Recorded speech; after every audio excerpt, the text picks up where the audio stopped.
it's controlling you. I know that time can heal it all, I just gotta get through. We are live.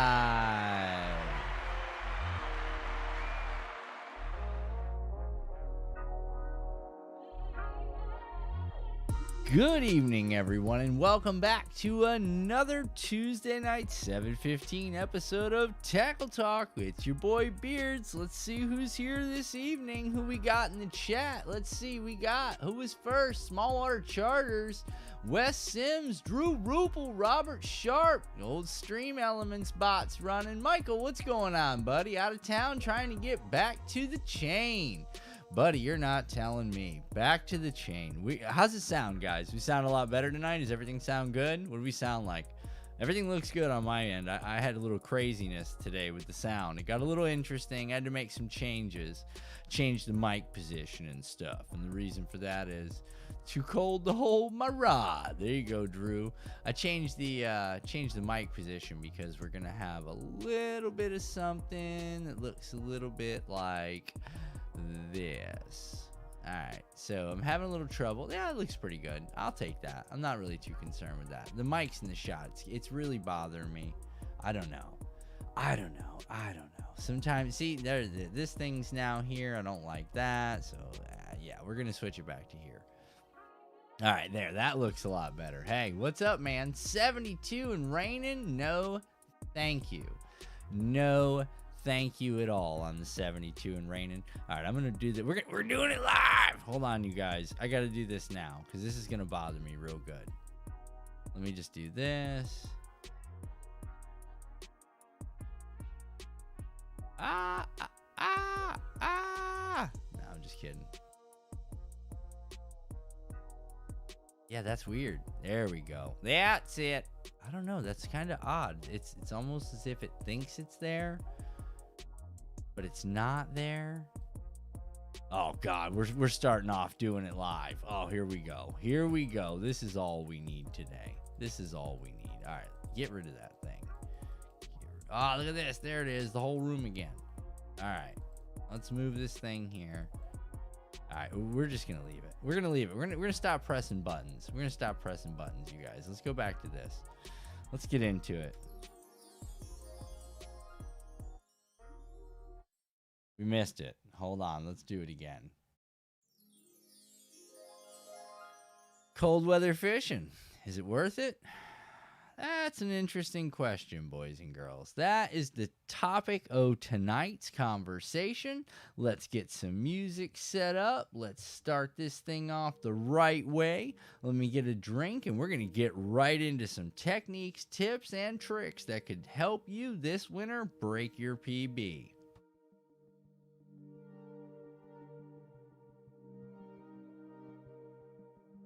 Let me see here. John says 2 charters next week and back in the 80s. Should be good stuff. That's another thing we're going to talk about. Shane worked up a huge spinnerbait slow roll.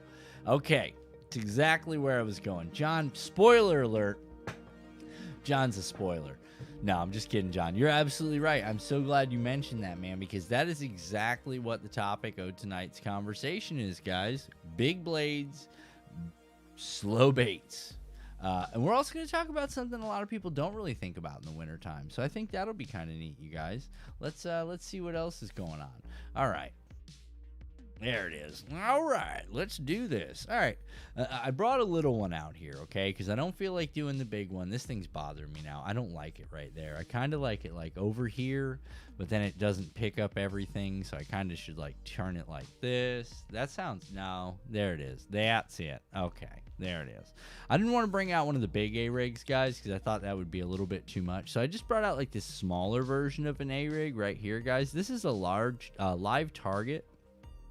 Called a mini bait ball mini, guys. As you can see there, that is pretty realistic. I got 4 little paddle tails, but only 1 hook. Okay, so this is kind of set up like a standard spinner bait, except it gives the added little paddlers of a school of minnows. Now, the reason I talk about things like A-rigs and like this little swimmer here, this little bait ball swimmer, stuff like this is going to be a lot of fun this time of year.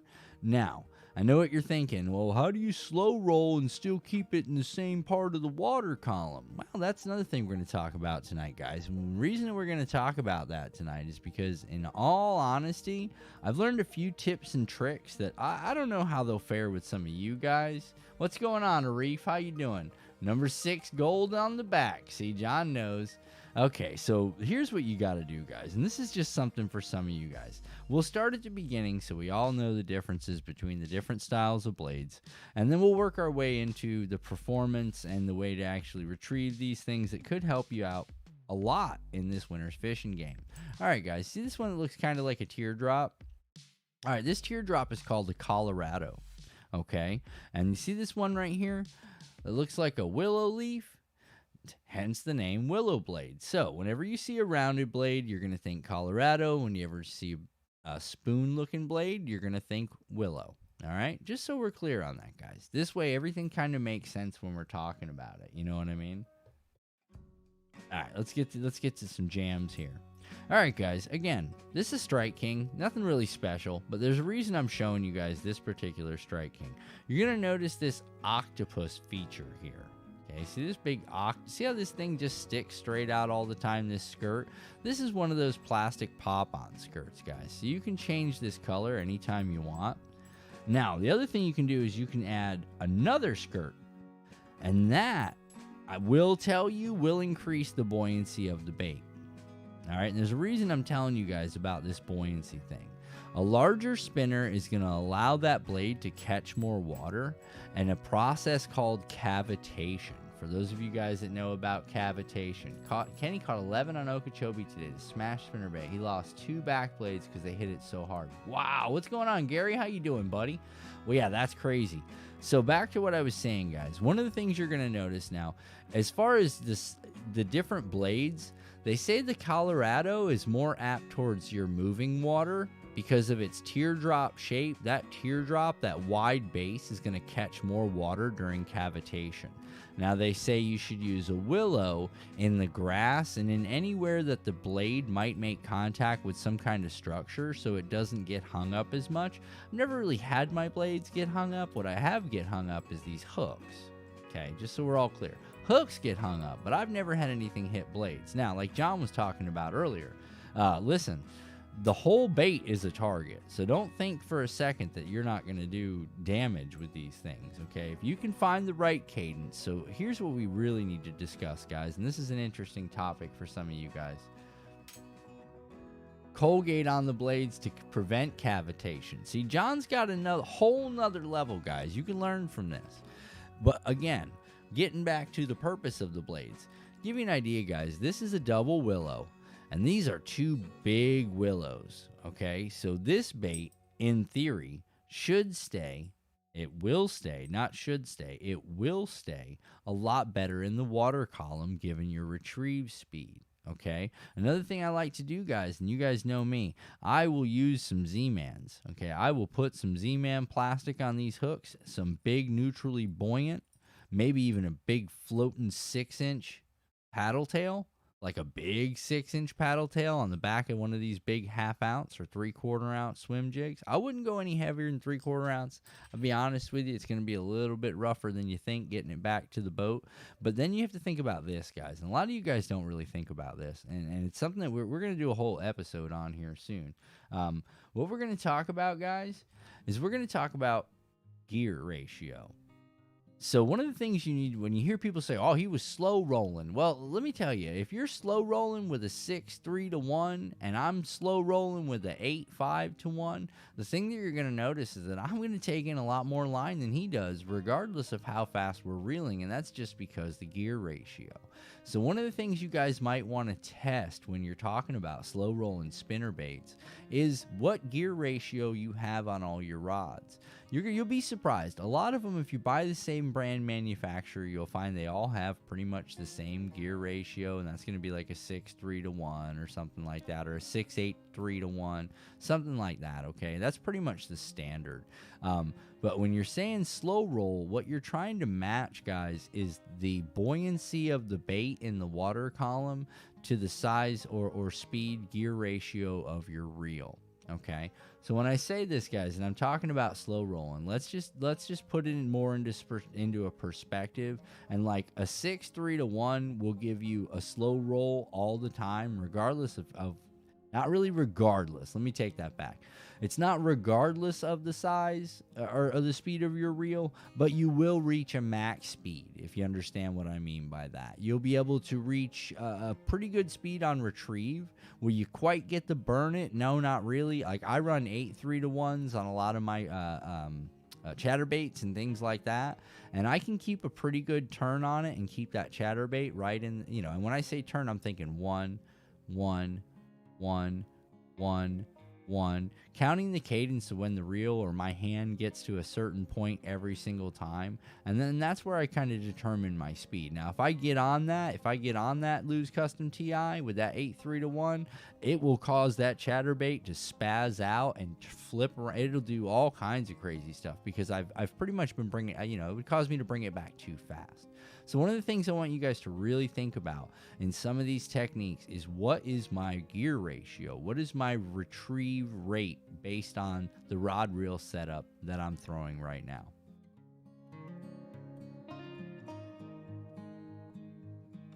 Drop it in granny gear, Small Water says. Yeah, they've got some interesting 13 Fishing's got like a 5.0 and a 6.0 series.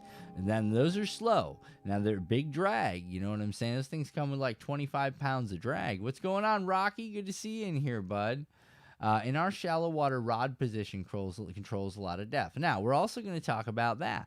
See, John brings up another good point. Boy, that John.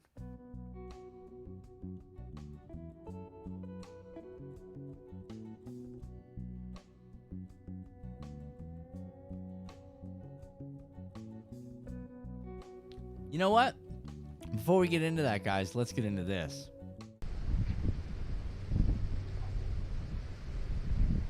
Oh, what's that? You noticed? My fishing gloves? No, those are cool. Yep, those are the new Heathen Squad socks for sure, folks. I'll tell you, my fishing day couldn't get any better. I got my gloves and I got my socks. HeathenSquad.com. And we're back. All right, sorry guys, had a little whew, got a little something I had to blow my nose, so I figured, you know what, instead of like being the guy who goes into like cough stream 2022 or nose blowing stream 2022 through 2024, I'd rather not do all that. So I'll just take a brief commercial break and we'll get right to it. Let's see. So John says, when it's time to rock the funky joint, I'm on point. And when it's time to rock the funky jam, I'm the man. John knows these things. So guys, like I was saying, John brings up a very good point, which is rod position. But one of the things that I want you guys to understand is rod position is a water depth thing. So keep that in the back of your mind. Rod position or rod length will determine how I can retrieve at what depths, okay? Now, what I mean by that is when I'm up in my, you know, my 75 degree angle, I'm working top water, top of the column. When I've got it kind of off at like, I don't know, a 55 or so, I'm starting to have, you know, a little bit of movement. That would be like my chatterbait, or that would be like a rattle trap.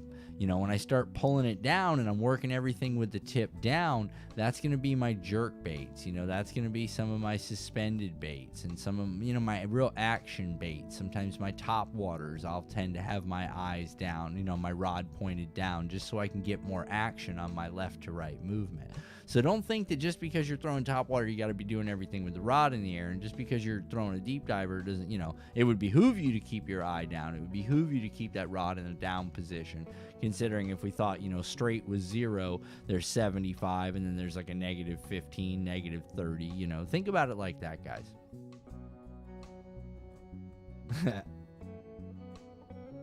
Rod length and depth is important in many ways. Yeah, see, Rocky, this is the thing. We're really learning a lot about this stuff, okay? So let's see what else we got. I'm definitely learning more and more watching your vids. I miss fishing, bro. Yeah, Rocky, I hear you, man. I miss fishing, too. I was just talking to Outlaw this afternoon, man. We've got to get a trip going. We got to do something. I got to get out of here. Like, I'm at that point. Like, I still haven't ordered a trolling motor. But that's for after the story. Okay, so let's get back to it, guys. So remember this, guys. If I'm reeling and I'm slow rolling and I've got my rod good and high, you know what I'm saying? I'm sitting at that 75 with my rod, right? But unfortunately, I'm trying to slow roll, but I keep feeling myself dragging on the bottom. Well, that's going to be probably because either A, your reel's not fast enough, gear ratio wise, or B, that's because you've got too much weight. Okay, so you're trying to find that happy medium between size, weight, water column, water depth, rod position, and reel retrieve or gear ratio. I mean, I know it's not a lot to think about, you know what I'm saying? There's really nothing to this, guys. Okay, if you watch YouTube or you watch Instagram, those guys just cast it out one time and they come back with a big. It's just the way it works, guys, and we all know it's true.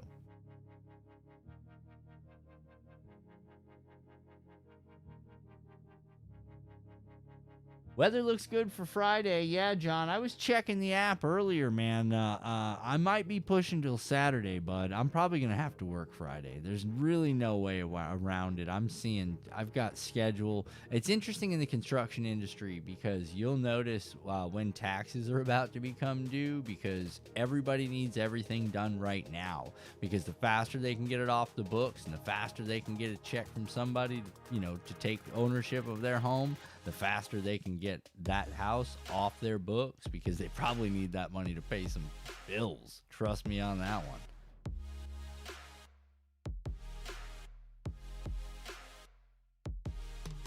Okay, so another technique, guys, that I want to talk to you guys about, just so we're clear.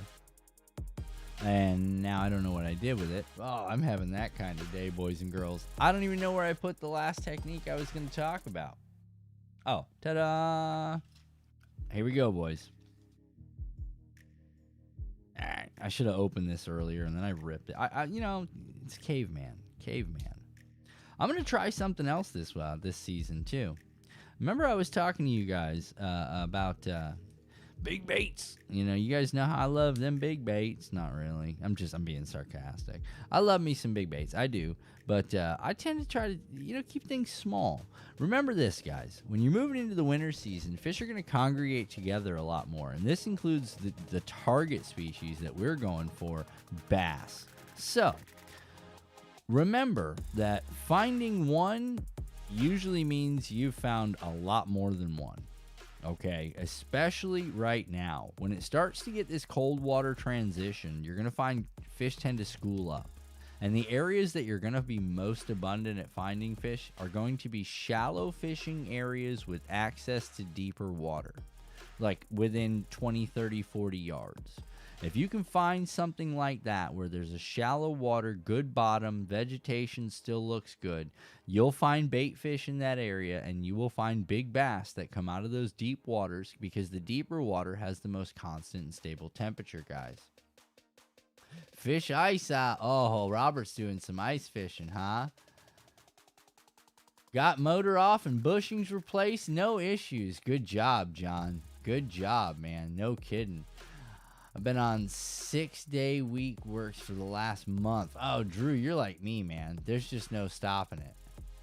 Most people can't find water. It's all ice. Yeah, that's what I'm talking about. So, guys, this is an interesting thing. This is the fish eye swim head jig. Pretty neat. You got the jig, you got the holder right there, because you guys know how that goes with me. I got to have that holder for that Z-Man plastic. But the articulation occurs at the head.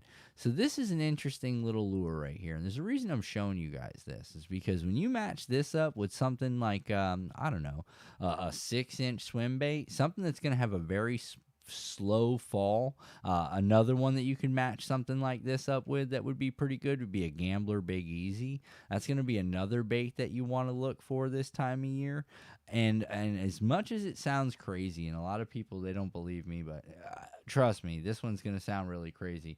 But the Senko, stick bait, just no weight, let it fall, let it just drift its way down and undulate itself to the bottom, and you would be surprised how the elongated period of strike zone as that bait begins to fall in the water column, the fish will, like I said, they'll be ganged up. And if you can get one of them to turn on, there's a pretty good chance you're going to get like 5 or 6 of them to turn on.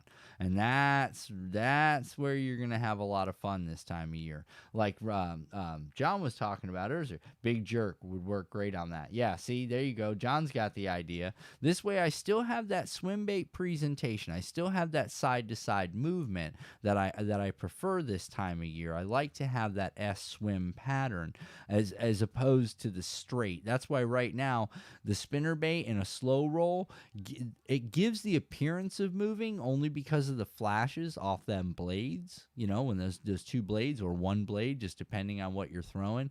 But those flashes give the appearance that fish or bait is darting around, when in reality it's not. It's moving. The presentation is really moving slowly in one direction, but those blades will cause it to look like a shimmy or a flutter. So that'll get the fish, if there's fish in that area that are in your depth in the water column, there's a pretty good chance you can end up tangling with quite a bit of fun. Quite a bit of fun, guys, especially this time of year. Like I said, fish are going to become more scarce, but if I can give you a hint, if I can tell you what to look for this time of year: shallow, clean bottom, access to deep, more stable, constant water. That is going to be very important this time of year, because those bass are going to push up. They're going to push bait into those feeding areas, up into the shallows. And think about it. If I'm trying to attack something that's in a massive, there's area, there's 10 feet of water deep, right? And the fish can go left or right or up or down, I'm going to exhaust myself. But if I slowly push that bait ball, with the help of several of my big bass friends, we tend to swim around it, and we move that thing right to where the natural bank is going to create a barrier. They'll crush it. They will just absolutely start going into a feeding frenzy and destroy an entire bait ball. 5 or 6 fish just will lose their minds and go to eating everything they see. So keep your eyes open for areas like that. Again, like I said, guys, shallow, good bottom, good vegetation. Cover, not cover. I would prefer cover, but with access to deeper water within 30-40 yards. Start in the deep water, work your way to the shallow water, and then work yourself right back out again, because you might have missed that transition. And if you're looking for underwater points and things like that, those are just more bonuses for you guys. Those are just more reasons that this type of environment, the cooler, colder weather, will change your fishing game. It really will. If you can get something to bite this time of year, I'm telling you right now, it's going to be a handful. And I don't mean get something to bite. I just mean you can stay pretty consecutive if you can find the fish, if you can find those transitioning areas, and you can work that water column efficiently. Again, utilizing something like a bladed jig. The jackhammers are my favorite. I tend to go a little bit smaller this time of year. I do the jackhammer minis. Those I prefer at this time of year. Or I'll even go into the jackhammer stealth blade this time of year. That tends to work a lot better for me in the colder weather, because that imitates the square bill crankbait style swim. So to give you guys an idea, when it cools down, I switch over to the plastic blade on the jackhammer stealth blade. Could it just be luck? I don't know. Like I said, I've had success with making that change and that transition this time of year. Just something for you guys to think about. As far as the rest of you guys that are up in the far norths, where it's like real cold and people freeze to death. Yeah, no, I'm not up there. There's no ice fishing tips here, boys and girls. Sorry, I don't have any.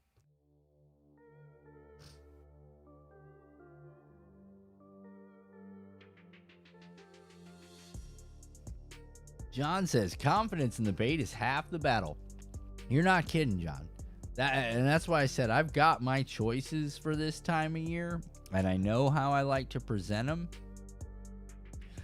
That doesn't mean that I won't go right back to the old Billy Baroo. You know what I'm saying? I won't go back to my 5-inch fatties, fatties with a 16th ounce 3/0 shaky head. You know what I mean? I will go right back to that. That'll be all I throw all day if that seems to be the pattern. But another thing, you guys, John pointed this out as well, and I should have mentioned it earlier, so I'll mention it now. not only is confidence important, guys, but pattern creation. Now, when I say pattern creation, what's the pattern? That doesn't mean you go out and you just throw the same 5 or 6 things again and again and again. And if it doesn't work, then there was no pattern that day. Continue to work and work and work until you find that bait that works. But it might just be a fluke, so don't get excited. So go ahead and throw it a few more times, i.e. that spinnerbait conversation that John just had earlier. I'm sure they were throwing jerk baits. I'm sure they were throwing 5 or 6 other things out there. But as soon as old Shane started hitting on that slow roll spinnerbait, John, did you guys happen to all tie on spinnerbaits when he started hitting, or did you guys continue fishing your standard? I have to tell clients to quit throwing and go back to fishing all day. Yeah, exactly, because you tend to start thinking like that too. I've been throwing this damn thing all day, but have you fished it? It is a lot of focus, boys and girls. Tip, get out of the cold weather. It's ice, move south. Yeah, exactly. Get out of the cold weather, move south. No, it was all about him. I pounded it out till I caught one. Oh, John, that's the worst feeling, isn't it? Oh, it's the worst feeling when you see your buddies getting it and you're just thinking, this better happen for me. John, let me ask you something. Was yours bigger than his? Did you end up with the bigger fish of the day, but you only had a handful of fish, and then he came out throwing up double digits for the same 3 to 5, you know what I mean? 2 pounds, 3 pounds, that kind of area? My way. Yeah.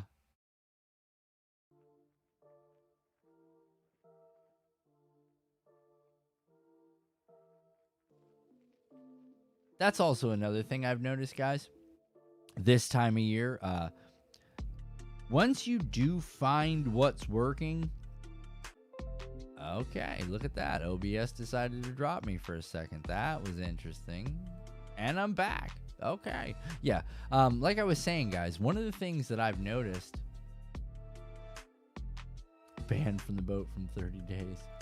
We all had one over two. All right. All right. Well, here's the thing, guys. And like John will probably point out, and you know, you guys, you'll hear other people talking about it this time of year. Finding the fish is the hardest thing to do this time of year. Once they start schooling up, and these first couple cold snaps, like John said, they're going to start moving in together. They're going to start finding those easier to transition water. That means feed to stable temperature. Remember, if the barometer's dropping and that pressure's dropping, the fish are pushing shallow. If the pressure's rising, the fish are pushing out deep.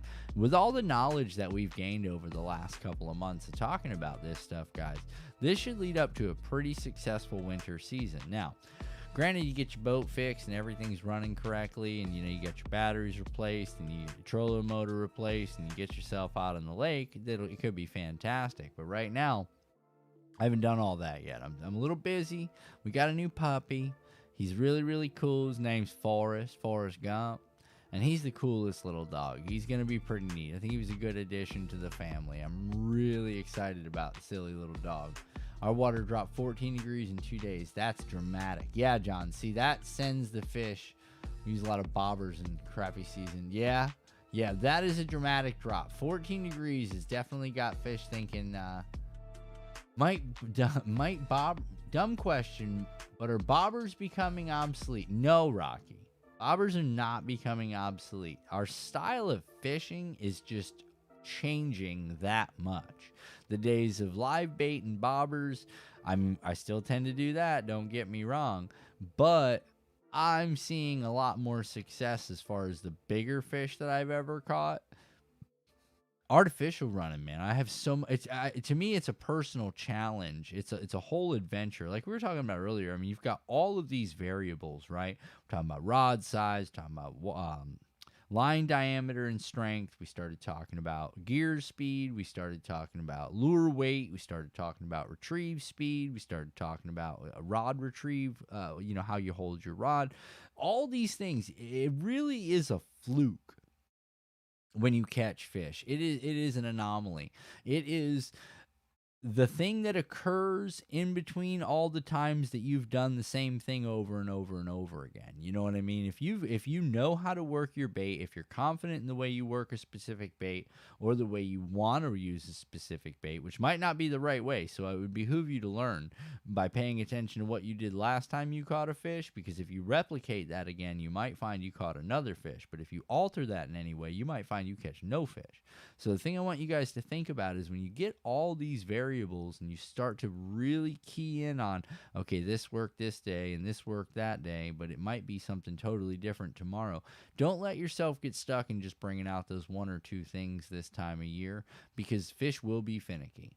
Fish will be finicky this time of year, but if you can unlock their faces, if you can get them to just open up for a minute and pay attention to what you're doing, you can end up in a party. Because again, like I said, they're already naturally moving into positions where they're thinking about schooling up and they're thinking about large bait balls and they're really thinking about working together. You're going to have not really like pods. I'm thinking like dolphins have pods. They're just schools. They're just schools of fish.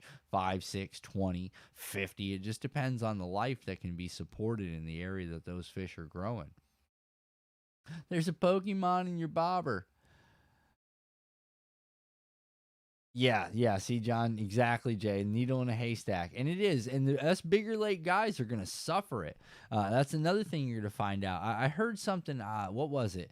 During the coldest season, when the cold season sets in and your water temperature drops by, I think it was something like 15%, less than 3% of the lake will be inhabited by fish. And I was thinking, that's a ridiculous number. But it totally explains what happens in the wintertime. Okay, and what happens is you will find barren areas for hours with, you fished there before and it was fire. The environment's changed so much over the, just from the change in temperature that those fish have either A, stacked up in that spot and you just got that spot year round, good for you, congratulations, you figured it out, or B, you spent all day just throwing, just literally one after another, and you never changed your bait, or you changed 500 different baits, and it really didn't matter because it wasn't what the fish were keying on, or there was just no fish there. So that's an interesting way to look at it. And I want you guys to take all this stuff into perspective when you think to yourself, oh man, we went out and we only caught 3. But that ain't too bad considering that the majority of people this time of year don't even go fishing. And a lot of it's hunting season. Like a lot of people go into hunting season and they're just ghosts. You know what I mean? Like they give up on that whole fishing thing when it's hunting season. And that's cool. I totally understand that. I don't have a hunting buddy. I got a fishing buddies. You know what I mean? So I don't really have the time to hunt anymore. But again, take advantage of less people being out on the water. Definitely take advantage of less people being out on the water. And the majority of those people aren't on the water because they don't like searching. They don't like the game. They don't like looking for where are they? That's the hardest part. Where are they? All right. Okeechobee looks like there is bass in every clump of grass. Yeah, okay. Prime example, like John said. During the summertime, you might find a bass in every one of those clumps of grass. But in reality, you come around wintertime and them clumps of grass, they're barren. It's just you hanging out. There's not much going on. Is there a difference between summer fishing and winter fishing? Yeah, Reef, a big difference for us. And that's what we're talking about right now. Summer fishing, the fish tend to scatter out. They can be everywhere. Yeah, they'll be in schools, don't get me wrong. The fish are always working together. But the majority of fish that you're going to find are going to be El Solo. And they have found their spot. They are hanging out. Those are your darker fish, or they're going to be real light. Those are your, moving fish that tend to spend a lot of their time toward the bottom because they're traveling. So you're going to have locals and you're going to have visitors. So the summer really gets things kind of moving around as opposed to the winter where it kind of slows everything down. And really they start to form up. Like I said, they school up. They start working together. They know they've got to feed up. They know they've got to conserve energy. One fish darting around and trying to catch a whole bait school, it'll exhaust it. It'll kill it. Especially especially if he doesn't eat anything, he's going to be game over. Now, a group of fish, a school, 8, 10, 12, 15, they can not even aggressively just start to circle in slowly and move those bait fish just by, moving their position a little bit at a time. And a large group of bass doing the same thing in different areas, cutting them off just by moving slowly and reshaping that bait ball, forcing it into the shallow areas or some type of key structure they can't get around, through, or over. The bank is one of the best ones this time of year. They will hurt it. They will come in shallow. The big fish will come in shallow. Again, reiterating, if the pressure's dropping, the big fish will come in shallow. If the pressure's rising, those big fish have probably moved out. So remember our attack plan. Our attack plan is start out deep, move shallow, stay shallow, move out deep. Try that in your spots. Try to work your spots back and forth if you can find those things that the environment would require for this type of fishing in the winter months. I go fishing like I go at deer hunting, grass beds like a patch in my woods. My lure is the deer, and if I try to find it crossing in front of the hunter, that makes sense. Yeah. If I would hunt there, a bass will. Yeah, John, that's one of the things. And you're going to find, like we were just talking about, it is getting to that season where it's genetic. Realistically, it's genetic. The fish know the water temperature's drastically going to fall. Like John said, he got 15 degrees, which is absolutely brutal. Toward the end of this winter, if it continues getting cool like it has been, we've had some mornings in the 40s here in Central Florida, and I'm sure we had 15 and 20 degree drops when it comes in like that at night. Now, the issue comes in when that water pushes up into this, or the temperature gets up in the high 70s, mid 80s again. That warming trend, like John's getting ready to experience right now, we were talking about earlier in the conversation. That warming trend, boys and girls, is going to be a good sign. So really look at your forecast. If you're trying to think about what the best way to do this, when the best time is to plan these trips in the wintertime, look for those warming trends as opposed to those cooling trends. If you're going to attempt fishing on a cooling trend, meaning like the high today was 70 and the high over the next 3 days is gradually going to go down to 65 degrees, you're going to want to find deeper water on that trip. And I say that because the deeper water, again, we're going to say, I know I repeat myself, guys, but I want it to kind of burn in on you, okay? The deeper water is going to create more constant and stable temperatures, which is easier on the fish. Fish will go to an area that has oxygen saturation, vegetation, food, and constant stable temperature. That's part of their genetics. There's not much you can do about that. So you can utilize that information to manipulate what areas of the lake you're going to fish on. So is it as much running around with a depth finder and looking for fish as it is looking for the right temperature for fish? So again, guys, if you're on a falling temperature, now I say falling, like I said, progressively, your high for the following day is getting lower. Search deeper waters. If it's progressively coming up to a more stable constant, you're looking to start in the deeper water and move your way shallow because those fish are transitioning in that same method. Good pro tip, go saltwater fishing and load it up all winter. Yeah, no kidding, Drew. There's fish there all winter. Warming trends are the best. Yep. See, John knows exactly what I'm talking about. But, John, like I said, not everybody can choose their time to fish. So I'm trying to give everybody a little idea of, just things they might want to try. Just little changes in their already improving and already, existing time on the water. If you're stuck doing it on this trend, move in this direction. If you can pass on it and look for something that would be better because, you've got a schedule that allows you to say, okay, I'm not fishing this weekend, 2 weekends from now, I'm noticing a constant uptrend. Okay, then check your barometric pressure. Kind of look at what your weather's going to be like. This time of year is also going to be some rain, boys and girls. So again, know if your area is post-frontal or pre-frontal is going to be another important thing that you guys want to take a look at before you even decide to embark on these little adventures.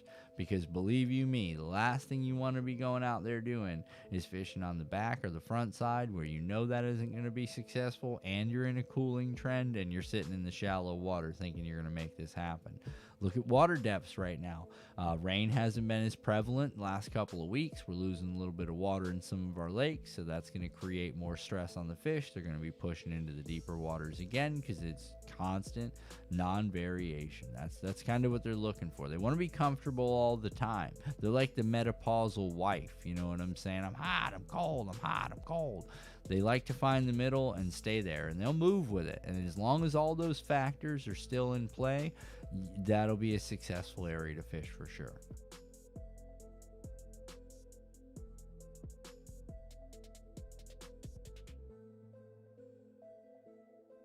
No, Reef, don't eat fish, man. Don't eat fish. John runs 14 pond rods on the pontoon boat. You guys got to check those videos out. Those are pretty cool. John, I'm going to try to make that one time this winter. People book trips months ahead. I got to be ready for whatever. Yeah, see, and this is where all this information, like, it's good to talk with guys like John and stuff like that. And it's interesting that he comes in here and hangs out because John has to do all of this math. I just call it math. John has to do all of this equation as he looks at his schedule, because he can't not provide an experience for these people. They're paying money. You know, that's what booking a trip's all about.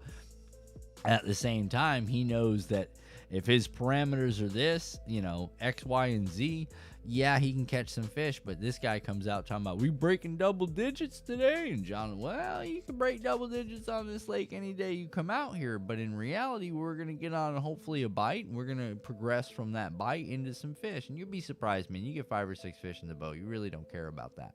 Not your trip charter guys. A lot of those guys just enjoy the experience of going out and being put on fish because they don't know how to do it and they don't have the ability to do it, or they just would rather pay somebody to help them do it for them. You know, and that's cool too. I have no problem with any of that. Look, man, fishing's fun regardless, whether you're paying for it or you're doing it on your own, however you decide you want to do it. If you're experiencing fishing, that's what it's all about. But guys, a lot of the stuff I talk to you guys about is stuff that a lot of the anglers, the captains, and the professional bass fishermen think about like on the fly. These things are constantly changing. Like everything else in life, you know, subject to change is the way that it rolls, boys and girls. Coach getting that 7.8, 3 casts in. Oh, yeah, John. See, that's the kind of stuff, John, that we're, you know, especially like John's talking about right now. You know, when you come out and you throw that first cast, 5 pounder, or you throw that, like John said, third cast, 7, 8. Buddy, from then on out, man, I'm not even worried about finding you fish. I'm really not, because either A, you're going to hit another one right here or somewhere close to here. You're going to maybe pull 2 or 3 fish, maybe not the same size, but at that point, I'll take an 8-pounder. You know, I'll take a 7.5. I'll take an 8-pounder and roll dinks for the rest of the day and not feel bad about it at all. I might just call it. You know, I might be like, bud, that was great, man. An hour or 2 later, I've had enough throwing that, you know. But now every trip he expects that. Yeah, well, either way, you're paying for it. Yeah, no kidding, Drew. And that's the hard part about it, John. When you get constant charters, I'm sure that's a very stressful thing. It's the same way with me and Outlaw when we go fishing down there. I break his balls all the time, man. All the time, you know. We'll pull into an area and he's like, bro, I think this area is going to be fire.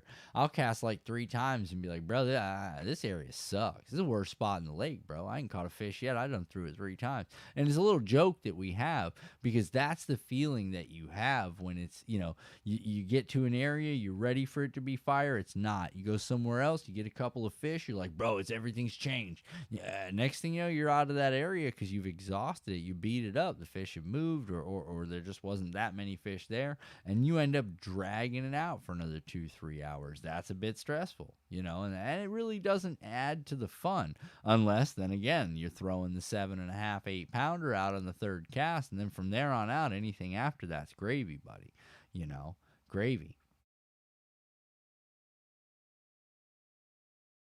I say this is a spot a lot of clients said, "You sit at every spot." I said, "Well, I'll be right eventually." Yeah, that's how to look at it. That's how I look at it, John. We look at it the same way too. We have what we like to call the broken clock concept, and even a broken clock's right twice a day.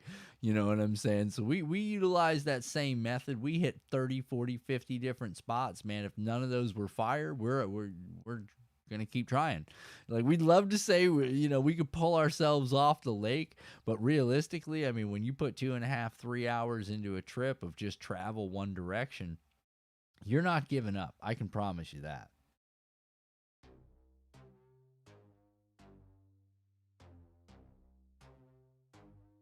And there's nothing wrong with saying this is the spot. You're the guide.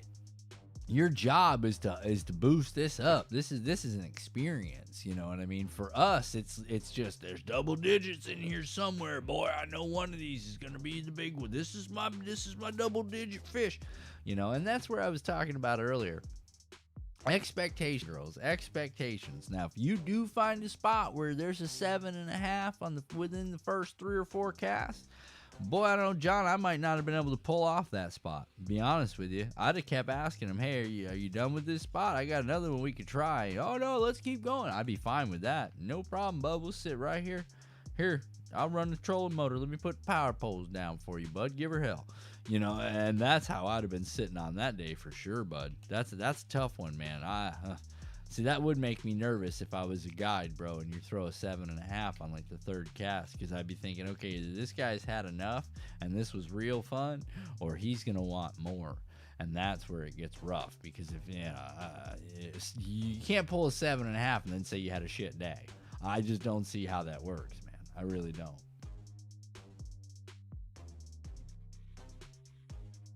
Oh yeah, like John was saying, then it's the other person in the boat. I don't leave fish to find fish. Yeah, no, I know, John. I'm the same way, John. Like, I have that same mindset, dude.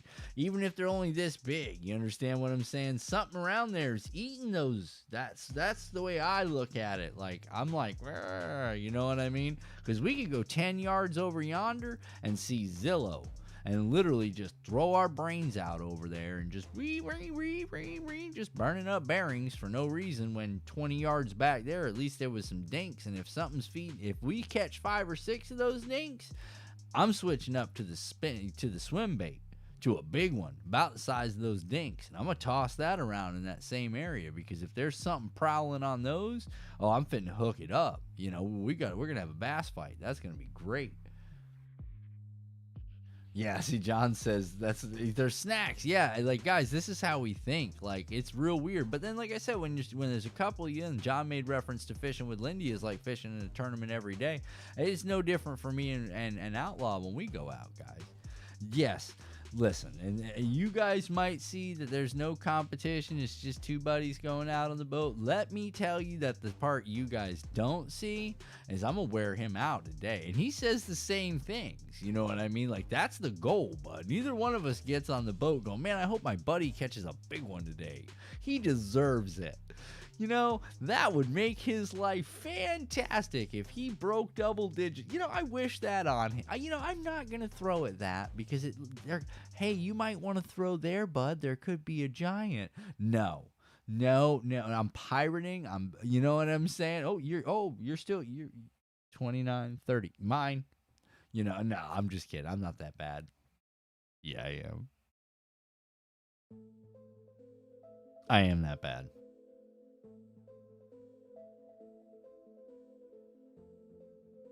Got a band, yeah, right? Snacking on beef jerky. Yeah, no, Reef, I'm gonna be honest with you, man.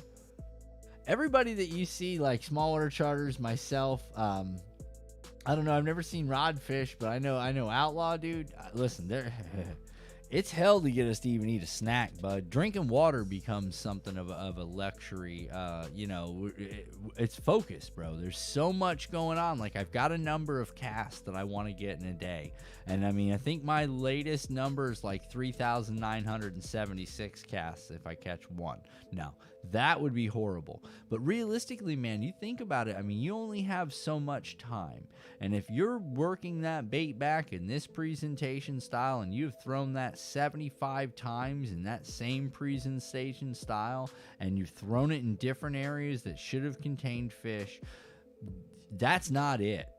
You understand what I'm saying? That is not it. You are 74 casts behind at this point, you know, and you need to figure something else out, because you've got to make up now and try to hit all those same areas with a different bait, as opposed to swapping back and forth 2 or 3 casts. But then again, you're changing patterns so much, you could just scare the fish off. So you really need to start thinking about that.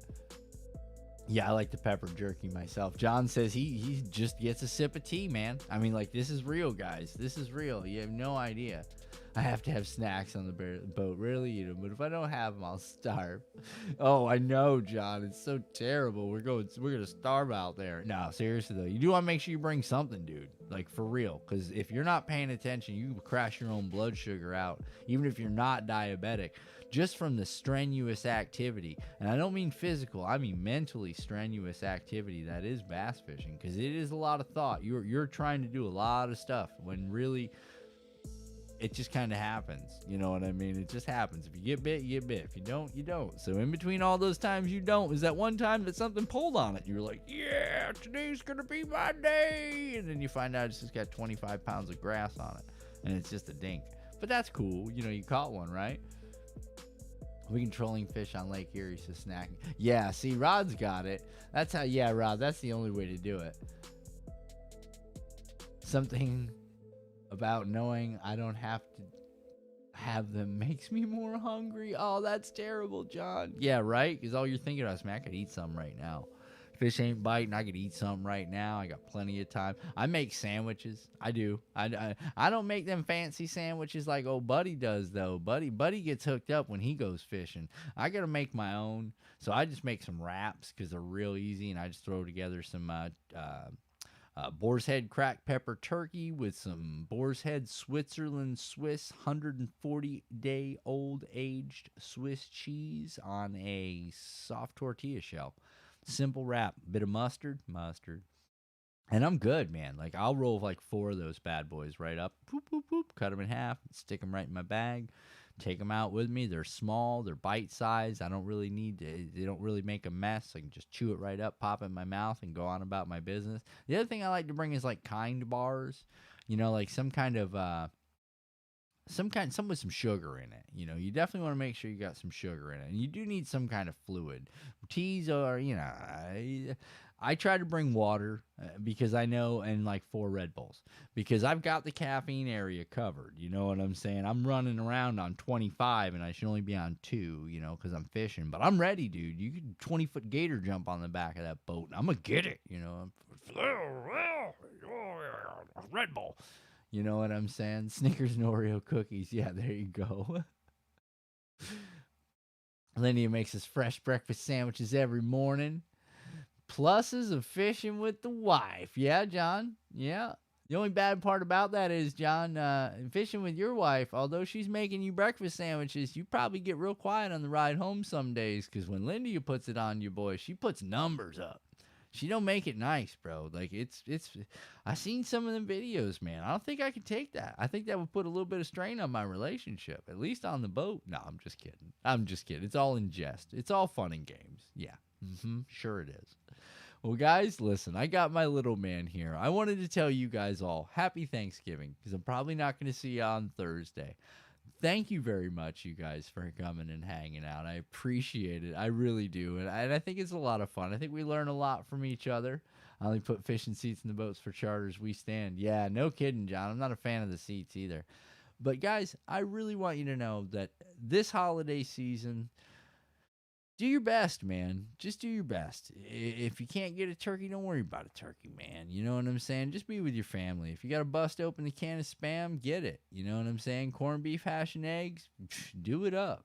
You know, it really doesn't matter. It really doesn't matter. Just remember, it's time for family. We're moving into that Christmas and holiday season. You know, everybody's going to be getting crazy. If you live in the South, especially Florida, snowbirds are around, so prep yourself. Be ready. People drive slow.